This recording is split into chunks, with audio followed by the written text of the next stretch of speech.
That may not be so long. Let's take a class. Pretty sure you both are here.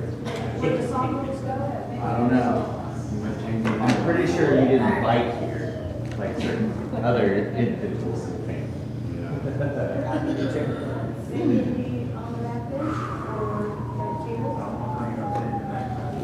I don't know, I'm raised on a statue today.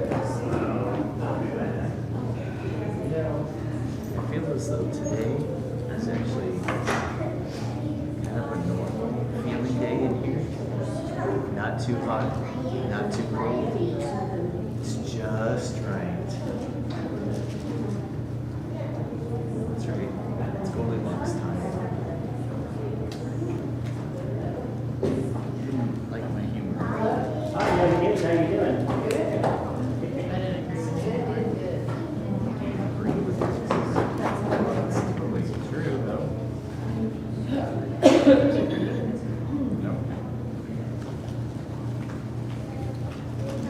We'll see.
You're right. Also, your shoes are on.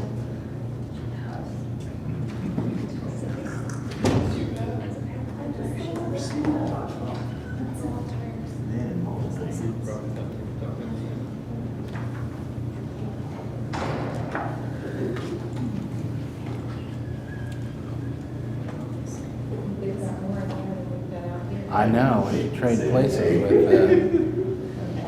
yeah.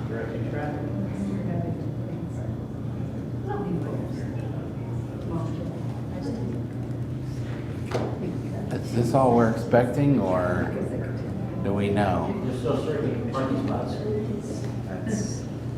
That makes sense. Summertime.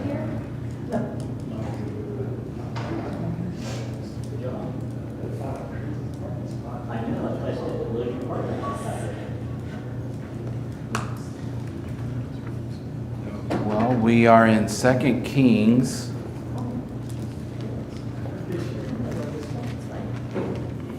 Chapter 24 is where we'll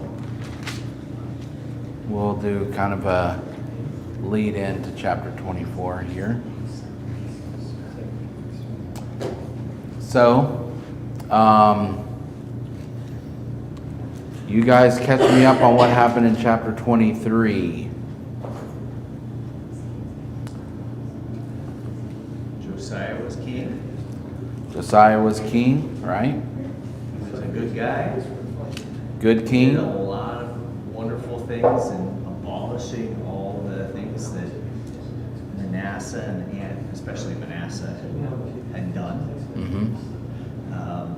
And basically made right and followed the law, was reading the law to the people, got them on board, and so now we have kind of a culture shift, if you will. Okay. All right. So what were some of the other things that Josiah did as king? How would you kind of characterize, what else would you say about Josiah?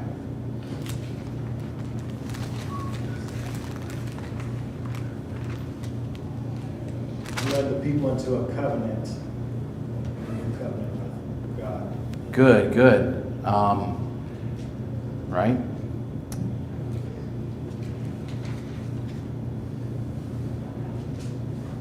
They had an amazing Passover after that covenant was renewed, when the law had been found, and the covenant was renewed. And the people were all in, and we celebrated the Passover, it said, in a way that it was not ever celebrated before or since. Right. So definitely Reformation kind of time. A pretty big event in the history of Judah. I feel like verse 25 kind of sums him up. Neither before nor after Josiah was there a king like him who turned to the Lord as he did, with all his heart and with all his soul and with all his strength, in accordance with all the law of Moses. Good. Good. I don't know about you guys, but I felt like reading through this, he might have signed more executive orders even than the Donald. He really, like that, honestly, because I'm a federal employee, for you guys that don't know, and so is Alan, and I don't know, Alan, if you were feeling that going through here, because we have had, it's been a roller coaster of, am I going to have a job tomorrow? What is it going to look like? And all of our employees are just there. Everybody's all up in an upheaval. And I was thinking, as chaotic as that was, I can't imagine, like, there's a solid project management aspect of this. Like, how do you get all this done? Like, they're digging up graves and crushing bones. And what was with all of the bones and digging people up? What was that all about?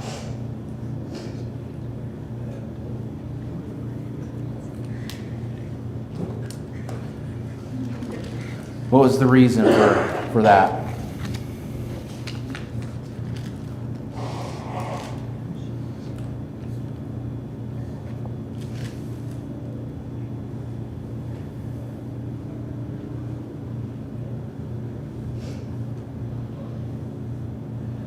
So it wasn't quite enough to get rid of high places. He was defiling the high places. Is that the point? Yeah, and so how did he defile them? By burning the bones on. Yeah. So he wanted to, he didn't just want to get rid of them. He wanted to insult the gods that were being worshipped. So he dug up graves and took bones from the graves over to these various sites and these altars and either crushed up or burned the bones, just whatever he could do to make it absolutely desecration for these. So the exact opposite of worship. You see some of people doing that to the Lord's people. Here's someone avenging God and doing that to all of the gods and the false places of worship. To your Donald reference, Yeah. Hilkiah would be like the Elon. The Elon? Okay. Because obviously Hilkiah was a huge influence on Right. how Josiah managed everything and Right. thought about things, right? Yep. So Good, yeah. I Yep. hadn't thought of it that way until you said that. Yeah. Well, I was reading through here, I was like, man, I bet all of the idol worshipers and priests and all those people were absolutely losing their mind. And a lot of them lost their life because of their rebellion. Okay. Anything else you kind of want to summarize from Josiah?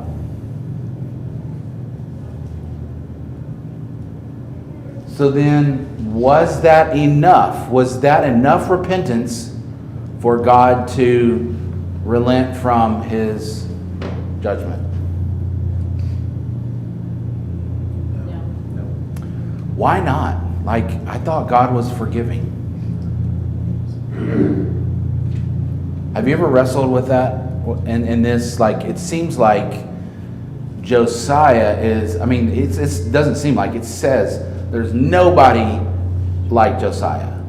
But yet, it says, verse 26, nevertheless, the Lord did not turn away from the heat of his fierce anger, which burned against Judah, because of all that Manasseh had done to arouse his anger. So what do you think? How can we kind of grasp God's refusal to forgive and show mercy?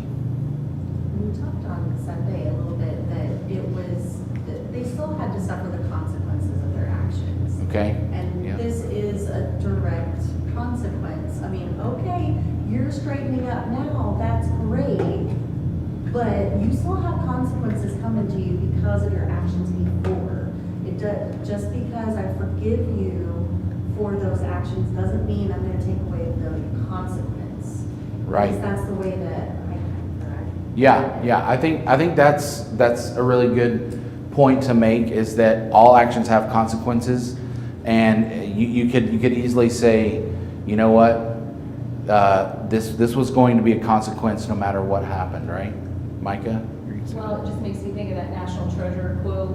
Oh, yeah. Somebody's got to go to jail. Somebody has to go to We've heard jail, that right? before, but somebody has to pay for this, and he doesn't make Josiah pay for it. Good point. But he does say back in chapter 22, he says, "I'm going to bring disaster on this place and its people because they have forsaken me and burned incense to other gods and aroused my anger. My anger will burn against this place." Mm-hmm. So there had to be payment. Like when there is sin, there has to be payment for that sin. Right, yeah. Does it conjure up scenes of Isaiah for you? Like Isaiah said, I'm going to make sure everybody that passes through here asks, what happened here? What happened here? Like, this place is a wasteland.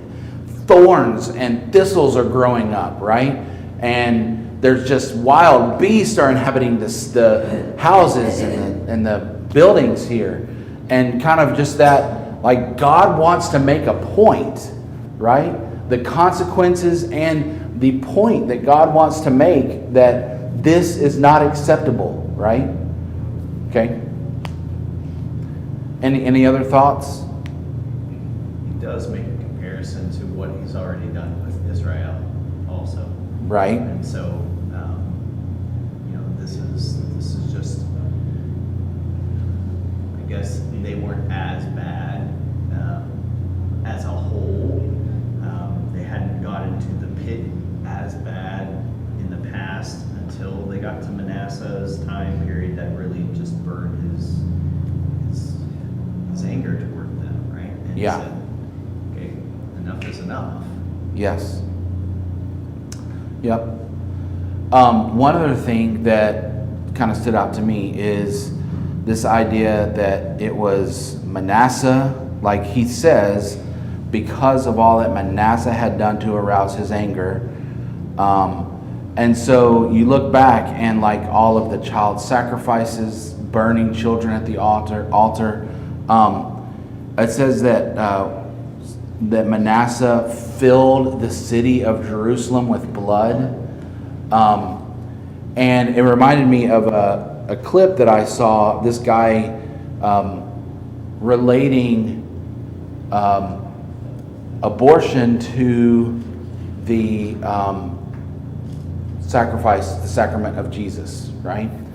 And that's why I think that is so scary for this country. Like, if as I'm looking across the things that are okay and completely acceptable, like platforms that you go and you want to become president on, like there are some things that are just desecrations. Like in this clip, this guy pointed out how abortion is the sacrament of Satan because it starts out in the womb. And that's where we start out with Jesus. We see Jesus in the womb.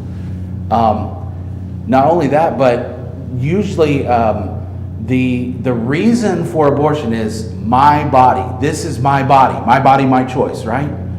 Well, Jesus said the same thing during the Lord's Supper. He said, "This is my body."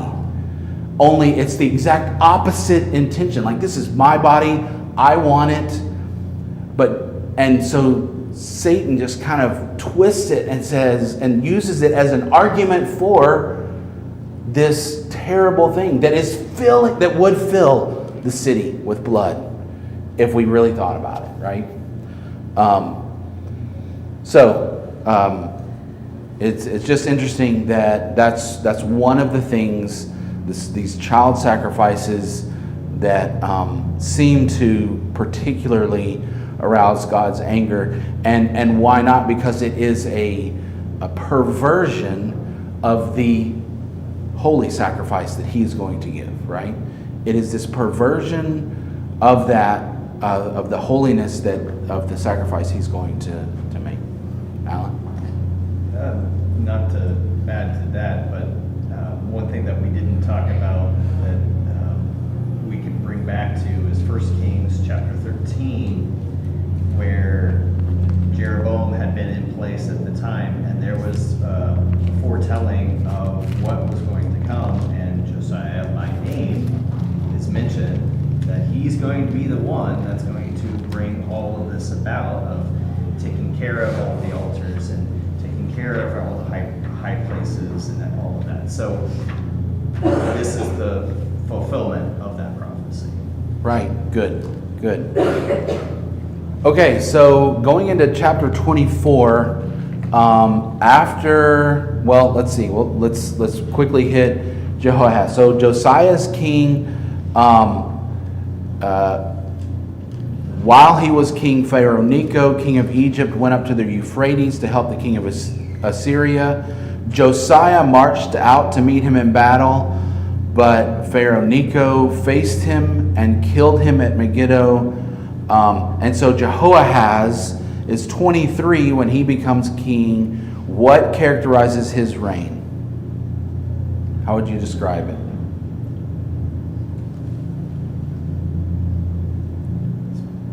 He's basically put in bonds, isn't he? Jehoahaz? Yeah, Jehoahaz, right? He did evil in the eyes of the Lord, as his predecessors had done. And then, yes, Pharaoh Necho put him in chains so that he might not reign in Jerusalem.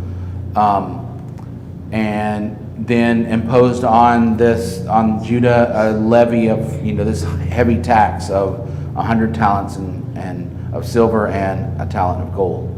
Okay? So he took, Pharaoh Necho made Eliakim king in place of his father Josiah, renamed him Jehoiakim, and took Jehoahaz and carried him off to Egypt, and he died there. All right? So Jehoiakim is king. He reigns for 11 years. He did evil just as his predecessors had done.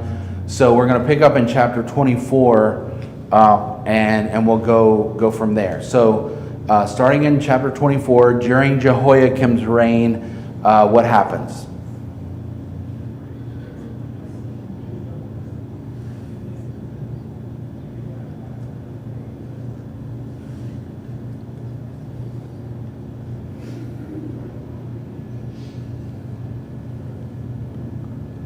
You can just summarize this section broadly.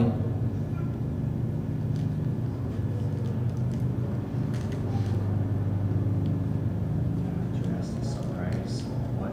Sorry. Oh, We were- a few verses of chapter 24 during Jehoiakim's reign. The way my translation puts it is Jehoiakim becomes a vassal to Okay. the king of Babylon. Good. It basically is serving under Babylon, but without Babylon totally taking control of Judah. Yeah. Right. Basically, doing what the Babylonian king wanted them to do, right? Good. Verse 3 kind of talks a little bit more about the reasoning for this. It says, "Surely these things happened to Judah according to the Lord's command, in order to remove them from his presence because of the sins of Manasseh and all he had done, including the shedding of innocent blood, for he had filled Jerusalem with innocent blood, and the Lord was not willing to forgive." Okay. So verse 7 says the king of Egypt did not march out from his own country again, because now the Babylon is the power and has taken all the territory down almost to Egypt, right? Anything about kind of that stood out to you in the first 7 verses of chapter 24? Just that Jehoiakim rebelled against the king of Babylon, but because the Lord was not with him and his goal was for Babylon to take over, it doesn't seem like he was successful in that endeavor. Right. Good. Yeah. This was just a reminder to me again of how much the outside influences of the world have now overtaken them again. So just kind of a reoccurrence of the past brought forward to this time. Yep. Yeah, and it's interesting how quickly you go from Josiah, the greatest king ever, to the next, his sons are already corrupt, and they're already doing evil right away.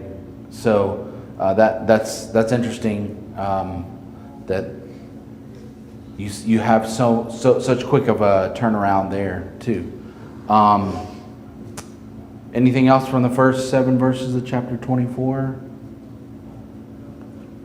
First 4 kind of stands out to me in thinking of this. Yeah. It kind of goes back to chapter 23, and also because of the innocent blood that he had shed. For he had filled Jerusalem with innocent blood, which the Lord would not pardon. So when I think of that, it makes me think of how throughout all the Bible, the Lord wants us to look out for those and to stand up for those that don't have a voice. Yes. Or to tend to and take care of those who are in need, those who are impoverished in whatever way, and those who are innocent. The importance of us standing in the gap and taking care of those and doing our part, and how the Lord won't pardon it if we don't. Right. Is that part really stood out to me. Yeah, great point. Yeah, we should be champions of those who don't have a voice and who are just the whole idea of justice, mishpat. I don't know if you've ever heard a word study on that. I think the Bible Project guys did a word study on that, and it's very interesting. But really the idea of mishpat is not, hey, if you do evil, then you deserve this, or make sure they get justice. No, the idea of mishpat is the widows and orphans, you need to do what's right, what's just toward them, which is take care of them. Like, to leave them alone and desolate, that's not justice in God's eyes. And usually we think of justice as like a judge has to make sure that the guilty person is punished. But in God's eyes, justice, mishpat, really the central idea is give people what God wants you to give them. And you definitely see that brought forward in James 1, right? Pure and undefiled religion, relying on God, is to keep yourself unspotted from the world and to visit orphans and widows. Like, still in the New Testament, you see Jesus saying, hey, you fed me when I was hungry. You clothed me when I was aching. You visited me in prison. And people are like, when did we do that? And it's to the extent you did it to the least of these. So you see that ethic of protect the innocent brought forward even into the New Testament. And that's just a core value for God, is that justice that is due to his people. Okay. Anything else? Okay, Jehoiachin or Jehoiakim, depending on how you want to pronounce the CH there, was 18 years old when he becomes king. He reigns 3 months, so nice long reign there, which probably indicates what? Usually what does a 3 month or 1 month or 1 day? Yeah, not great. Did not do a great job. And sure enough, verse 9, he did evil in the eyes of the Lord, just as his father had done. So it does say that during this time, the officers of Nebuchadnezzar laid siege against Jerusalem. Nebuchadnezzar himself came up to the city while his officers were besieging it. What stood out to you in this section? Verses 8 through 17. How would you summarize that section of chapter 24? Would this be the time when Daniel and his friends get taken? Right, I think the common belief is that was the first captivity. The nobles and how's it?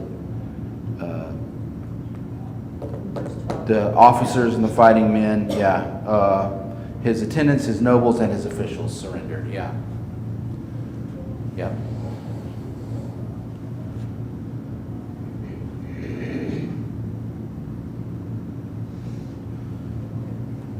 Pick up in at the end of verse 12, and let's read through 14. In the 8th year of the reign of the king of Babylon, he took Jehoiakim prisoner. As the Lord had declared, Nebuchadnezzar removed the treasures from the temple of the Lord and from the royal palace and cut up the gold articles that Solomon, king of Israel, had made for the temple of the Lord. He carried all Jerusalem into exile, all the officers and fighting men, all the skilled workers and artisans, a total of 10,000. Only the poorest people of the land were left. So what might be significant about any of that?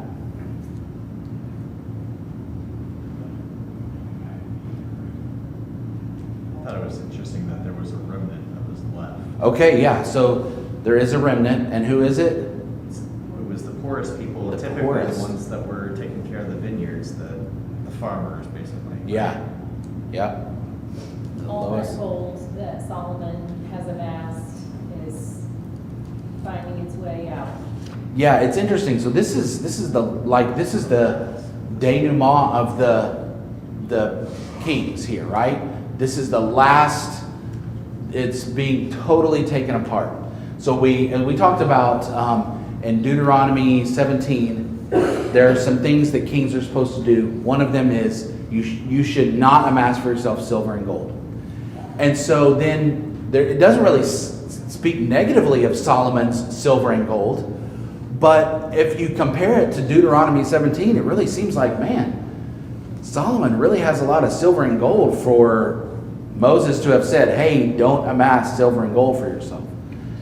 And then as you see, one thing that we pointed out is the eye for an eye, tooth for a tooth kind of deal.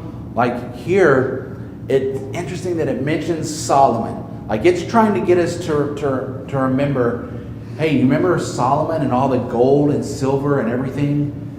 Here's what God's judgment looks like.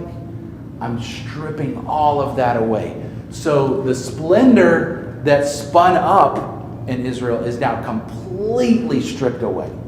Kind of God's judgment, saying, okay, you did all this that I told you not to do, so I'm going to strip it away. And it's interesting that he mentions Solomon. He's going to mention Solomon one more time, I think in chapter 25. So it's just interesting that it's come full circle. Like we started out the book of Kings with this great, the height of worldly success, right? Fame, wisdom, fortune, all of it.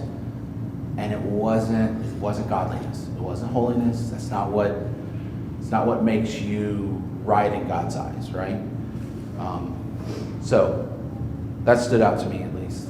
Anything else from that section with Jehoiakim, king of Judah? It wasn't just Solomon's wealth. Okay. It was all the wealth of the people who had become wealthy under him. True. Yes. Yeah. Yep.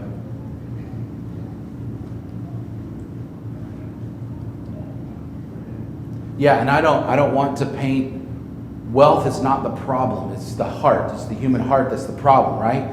I think the lesson here is that wealth doesn't solve that.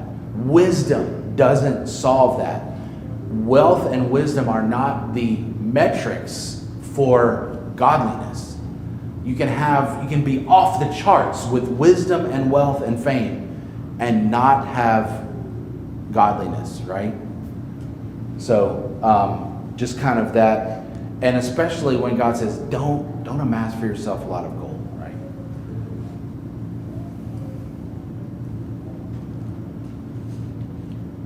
Anything else? Alan, you got something? Well, it's not just a section, so. Oh, go ahead. Well, it was just an interesting notice that Babylon being in rule now is changing the names of the king's names. Oh, yeah. So that was just you're no longer who you are, right? Yeah. You're now mine. Yep. Ours. Yep. Good. And you see that echoed in Daniel as well, like he Right. takes all of their Hebrew names and he gives them Babylonian names, right? Yeah. Just changing the culture down to your name. Like we'll start there. It's a new culture, we're going to give you a new name. But as a country, that's kind of what they did. They'd go in and conquer and displace those people to a different place. So they kind of not only conquer the nation, but they kind of destroy the nation's culture, identity. I mean, we're getting a little bit of that here too. Because they also point out when you talk about the golden treasure, it was just they took them, they broke them up, and cut them up. That's what it said. It's just destroying any kind of reference to that, taking away nobility, and when they get back to Babylon, they become a different name, they become a different country. Yep. In essence. Very good. Yep. And just looking like high level overview at this, like they have made Jerusalem and the temple a false home. And we do this too. You know, we have this false idea that like we're home and we're settled and this is how things are supposed to be forever. And we forget that this world is not our home. And so they had done that and they had even separated God from it. Like they didn't even need God because they had Jerusalem and they had the temple and all their other gods. And so like he stripped all of that away. And it is, in literature, we would call this a false home. False home. Good. And obviously heaven is the true home. And so there's no full satisfaction. Right. Yeah. But it all gets stripped away. And then they'll get it back. And then God will have to strip it away from them again because it'll become another source of idolatry. Right? Yeah. Even in Jesus' time, they were swearing on the temple or the gold in the temple. Like, we're going to be really legalistic about exactly what our oath is on, right? And Jesus said, no, just let your yes be yes and your no be no. Like, you don't have to swear on the temple or the gold in the temple. You don't have to appeal to Abraham as our father. We've never been enslaved by anyone. Oh, really? Try reading the Old Testament. Like, So yeah, it's interesting how quickly we latch on to the things of this life and make them our God. In Second Chronicles 36, it also includes a part about burning the temple, destroying the walls. Isn't it this part that we're reading? They're either war or they kind of destroy the city. Yes. Yeah. So yeah, let's use that to lead into chapter 25 where we see that happening here. So Zedekiah then becomes king after Jehoiachin or Jehoiakim. He was 21 years old. He reigns 11 years. He did evil. It was because of the Lord's anger that all this happened in Jerusalem and Judah. And in the end, he thrust them from his presence. And Zedekiah rebelled against the king of Babylon. Okay, so rebellion against the king. Let's see how that goes in chapter 25. In the 9th year of Zedekiah, on the 10th day of the 10th month, Nebuchadnezzar marches against Jerusalem with his whole army. He camps outside the city and built siege works all around it. The city was kept under siege until the 11th year of King Zedekiah. By the 9th day of the 4th month, the famine in the city had become so severe that there was no food for people to eat. Then the city wall was broken through, and the whole army fled at night through the gate between the two walls near the king's garden, though the Babylonians were surrounding the city.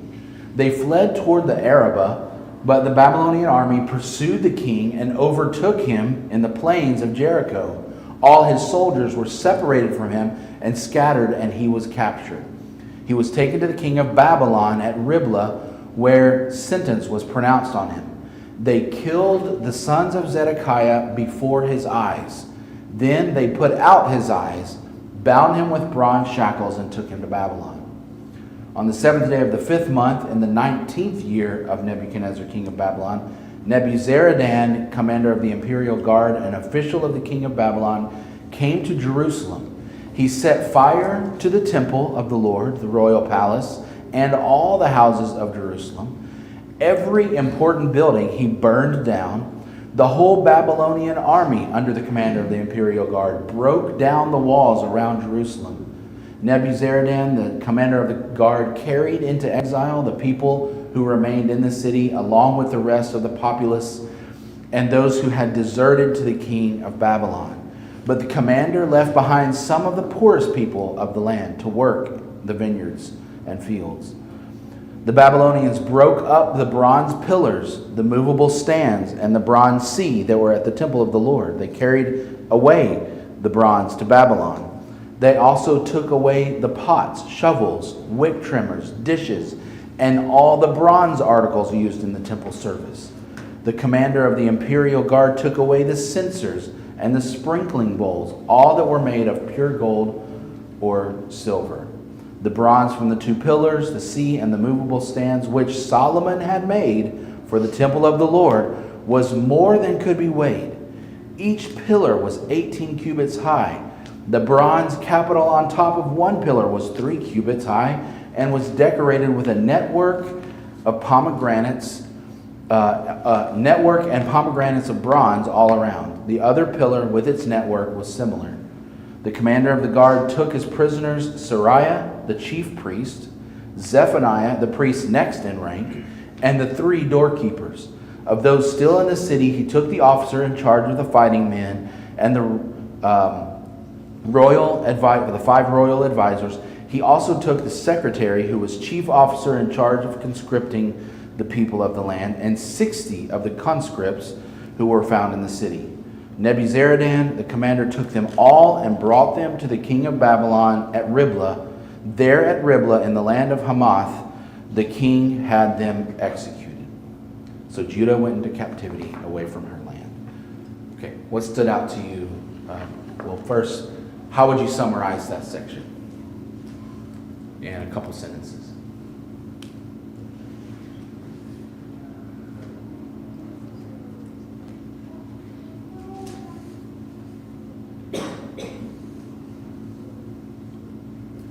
Siege and fall of Jerusalem.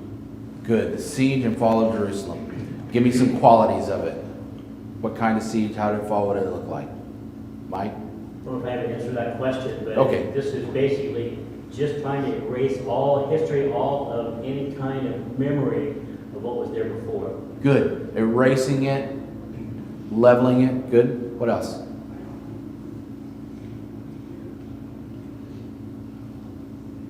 I was gonna say utter plunder was. Utter plunder. Yep. They took everything. Like, they have taken all the gold and silver. Now they're like, you know what? We might as well take the bronze too, right? And these bronze pillars, I can't imagine, like, I don't know, I'm thinking of like something bronze, like, it's really heavy, right? Like just something like a little thing of bronze is pretty heavy. Imagine like a whole pillar made of bronze. I can see why it could not even be weighed, right? And you got two of them that are 18 cubits tall. So like, what do we say? 18 cubits is 1.5 feet. So like 27 feet tall, bronze pillar. That would weigh so much. This So had to be a really long undertaking. I mean, this was not something they did right away. This is something that they continued to do for a long time and stayed at it until the job was done. yep. So I think 2 years, right? In the 9th year, 10th month, to the 11th year, it was under siege, right? So What else? The king is his kingdom, the kingdom is the king, Right? and they completely humiliate the king. Like, it's not enough that they have done all of this, they've obviously won, they've completely taken over the city. You would think they would just let him run off, but they don't.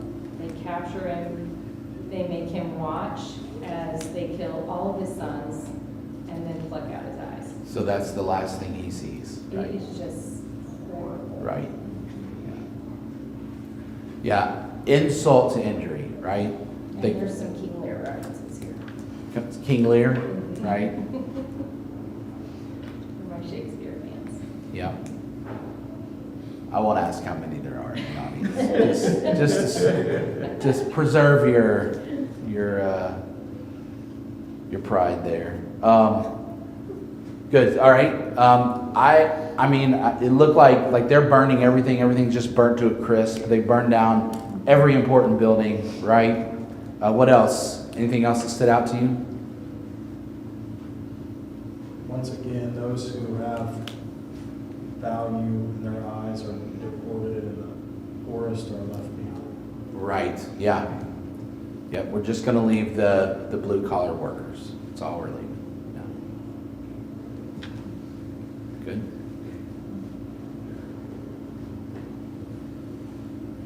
I wonder how many times they thought it can't get any worse. Right. Yeah. Right.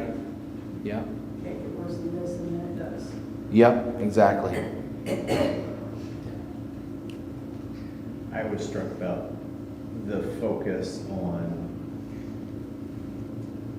the land, the people being taken out of the land, but we don't, at this point, we're not being told about what happens to those people in terms of like what their situation was now. You know, we know what it is currently in this state of getting rid of, right? But what's next?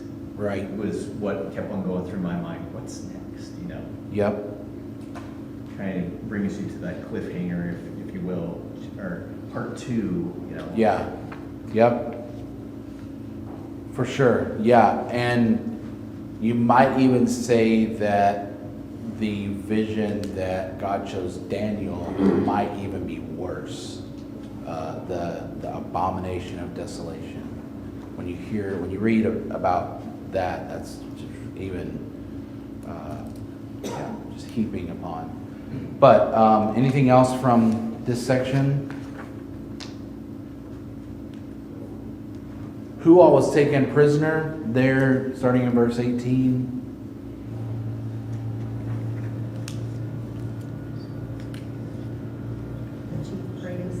Right, the chief priest, the priest next in line, the secretary, the guy who does the conscripting, all of that, like they're just taking away. And it's interesting how detailed this is here at the end. You got to think that obviously this is the freshest part of history.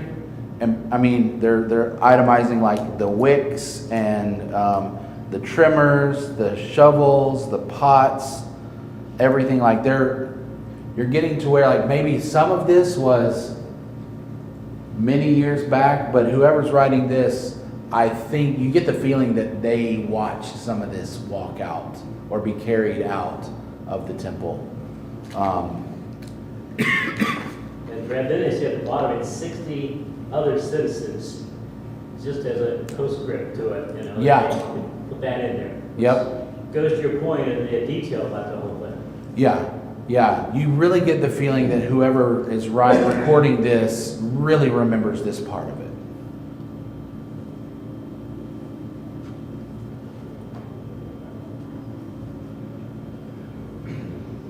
All right, so if there's nothing else, let me see. So this is kind of interesting. Well, we won't go there. So let's finish out chapter 25. Nebuchadnezzar, king of Babylon, appointed Gedaliah, son of Ahikam, the son of Shaphan, to be over the people that he had left behind in Judah. So somebody want to summarize what happens to Gedaliah there?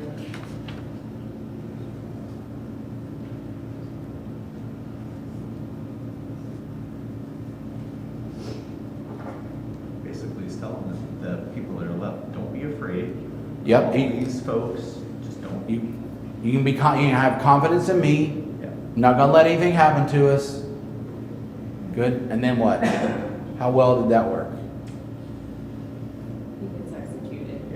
They ambush him and assassinate him at Mizpah.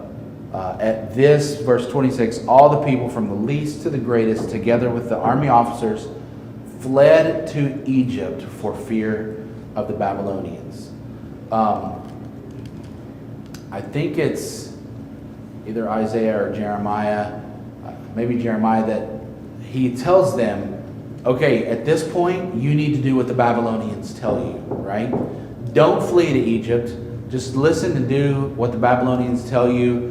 That's your instruction from the Lord. And then now where they want to flee to Egypt, right?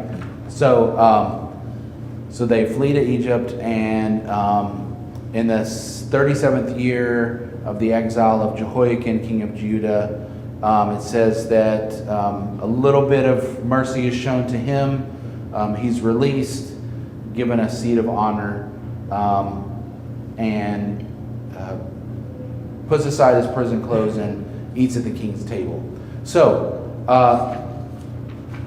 kind of big picture here. What is these events? What do they tell you? Why do we have these events recorded?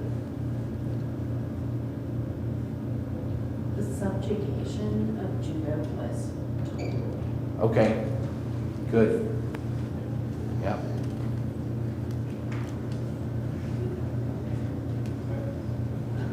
I think it's just for all of us a reminder of how bad it can get if we're not truly following God.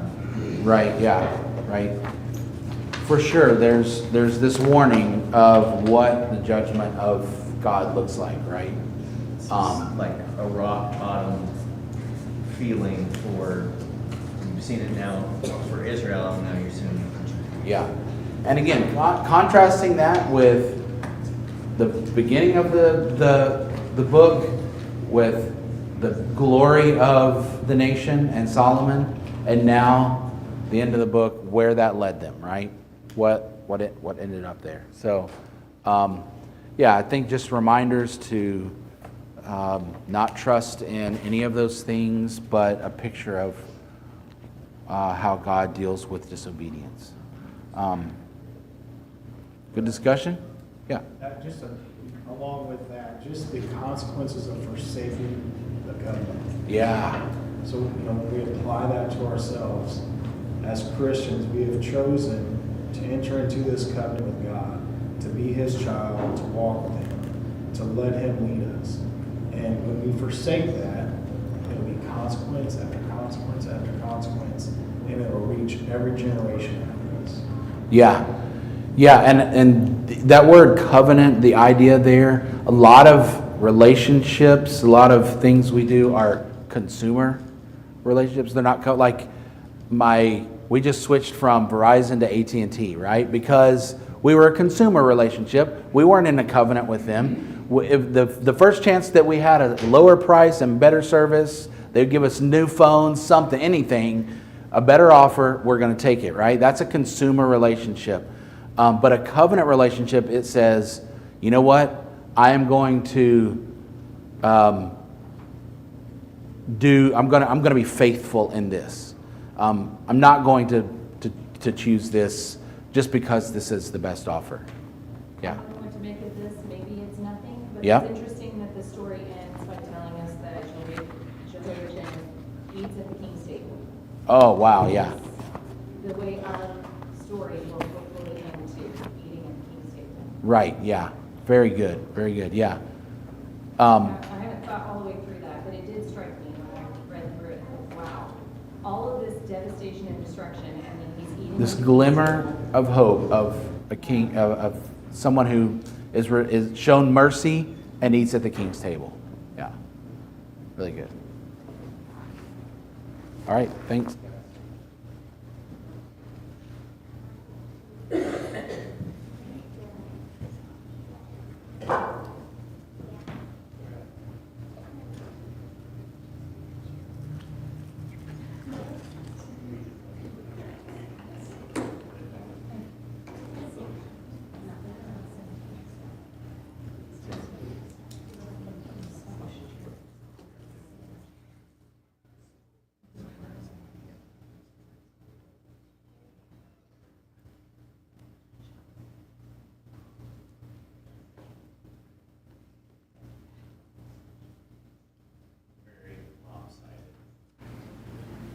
We were actually fairly even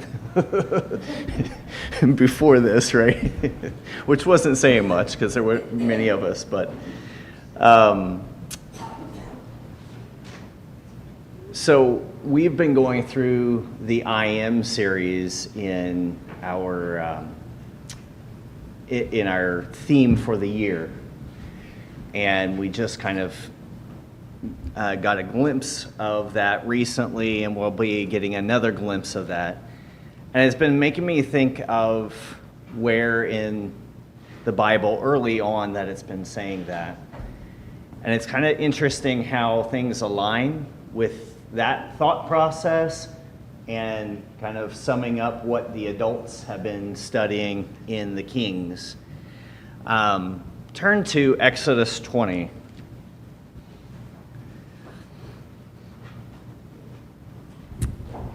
Not a normal place probably to go for kind of a devotion time, but that's where I landed. In Exodus 20, it says, "And God spoke all these words, saying, I am the Lord your God, who brought you out of the land of Egypt, out of the house of slavery." And we've been finishing our study of the Kings with a lot of Egypt being a part of the conversation again. And it was just an interesting juxtaposition of these things and the thoughts that I was having. That brought me also to verse 3. "You shall have no other gods before me. You shall not make for yourself a carved image or any likeness of anything that is in heaven above, or that is on the earth beneath, or that is on the water under the earth. You shall bow down to them. You shall not bow down to them or serve them. For I am the Lord your God, am a jealous God, visiting the iniquity of the fathers on the children, on the third and the fourth generation of those who hate me. And it's just interesting what we've just been studying, and like, why is it that God is punishing when they've come back? And we have results of things in the past that have stayed with our families and stayed with our nation. That's going to take us to the next generation and take us to the next generation if we don't abolish things, if we don't get rid of things. So now turn to your green books, because just like you shall not have any other gods before me, and the Lord is talking then, number 318 came to mind, which is live for Jesus.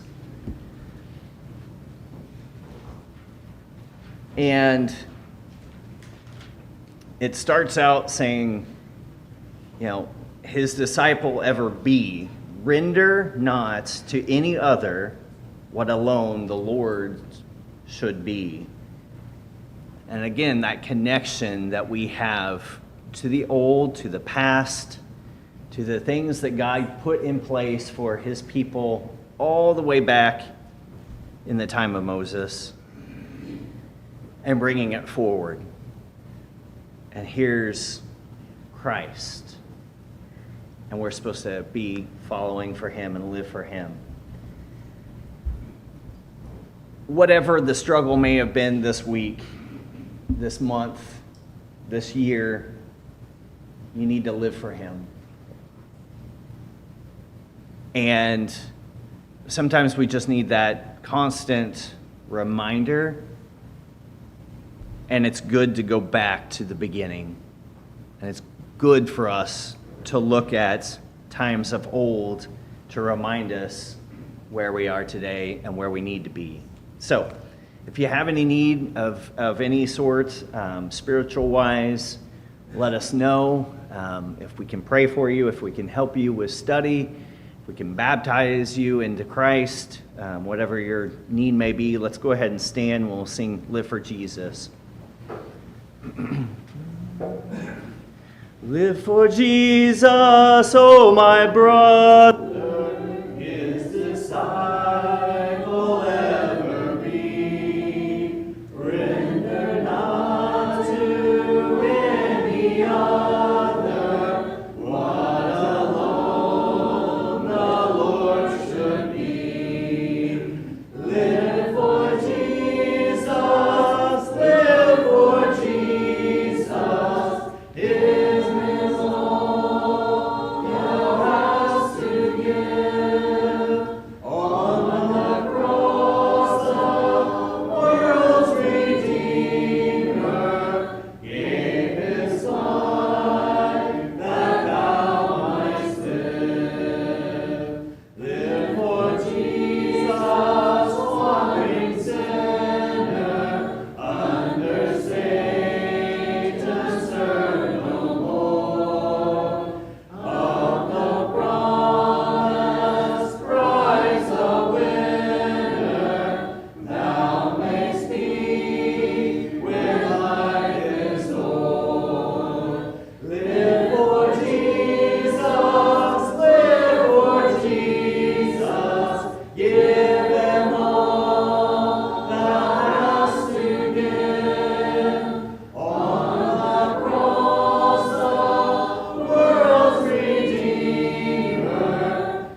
pray with me. Gracious and loving Father, thank you for letting us be able to be here today to be able to learn more about you and how to be people of you in a world of sin. Help us as we leave today to be able to go out and share the gospel like Paul did in the New Testament, and help those who are struggling, help them to be able to feel better and to lean on you for strength, and help us to all be able to get home safely. In Jesus' name, amen.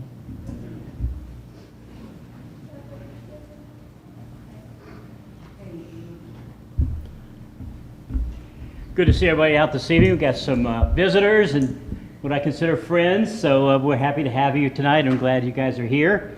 Just a couple announcements before we dismiss. Keep baby Gideon James in our prayers for Jason and Lauren. Everything seems to be going well. I've not heard any news, so no news is always good news. At least that's how I think. Upcoming events, our spring singing is May the 18th at 2 p.m. Grab a flyer in the back and make sure we get people invited out for that. That's only about 3 weeks away. Any update on Avery, on her travels, getting her ready to travel to Pennsylvania? So it's still in a holding pattern. They're prepping her system for it, trying to get her so she feels like getting there. She's 11 years old. She has leukemia. She's had a lot of treatment in Texas, right? Area. Now they're going to send her to a Philly Research Hospital for children to try to help her conquer that leukemia that she has. So keep that family in your prayers. Sam is on crutches tonight. He's got some Achilles pain, so we hope to have him and Donna back on Sunday. Prayers to my wife Cheryl, Lori's mom's health, Dawson's cracked rib. Keep Tyler in our prayers for what he's going through right now. Several flyers on the board back there for upcoming events at churches. You want to check them out. Sunday, I will be bringing the lesson, an I Am series, theme lesson on the light of the world. Guyers, see them for any song requests for the upcoming binder as they're putting one together. May 1st is tomorrow. Doesn't seem possible. I challenge you to find someone in the world that needs edification and make your light shine to them. Thanks for coming this evening.